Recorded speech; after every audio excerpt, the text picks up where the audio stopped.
গীত সংগীতা অধ্যায় 17। দাউদের প্রার্থনা। হে সদাপ্রভু, ধর্মবাদ শোনো, আমার কাকুক্তিতে অবধান করো, আমার প্রার্থনায় কর্ণপাত করো।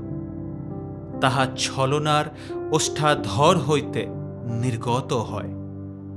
তোমার সাক্ষাতে আমার বিচার নিষ্পত্তি হোক। যাহা ন্যায্য তাহার প্রতি তোমার দৃষ্টি পড়ুক। তুমি আমার চিত্তের পরীক্ষা করিয়াছ, রাত্রিকালে আমার তথ্যানুসন্ধান করিয়াছ। তুমি আমাকে কষিয়াছ, কিছু পাও নাই। আমি স্থির করিলাম, আমার মুখ পাপ করিবে না। মনুষ্যের কার্য সম্বন্ধে তোমার ওষ্ঠাধরের বাক্যে আমি দুর্জনের পথ হইতে সাবধান হইয়াছি।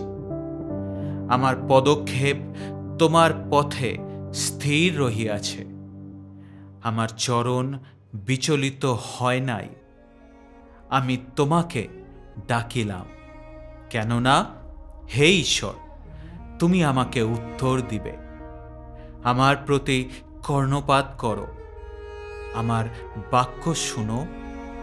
তোমার আশ্চর্য দয়া প্রকাশ করো।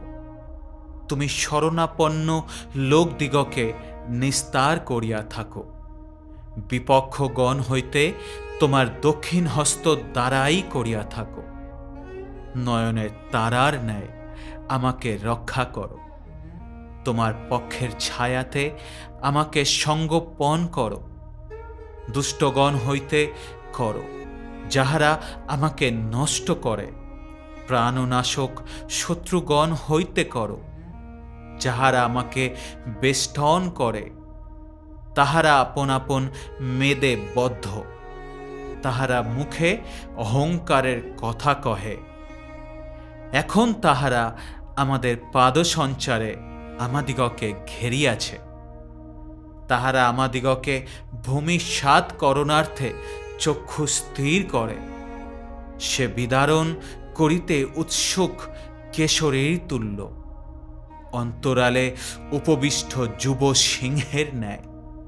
হে সদাপ্রভু, উঠো, তাহাকে প্রতিরোধ করো, তাহাকে পারিয়া ফেলো।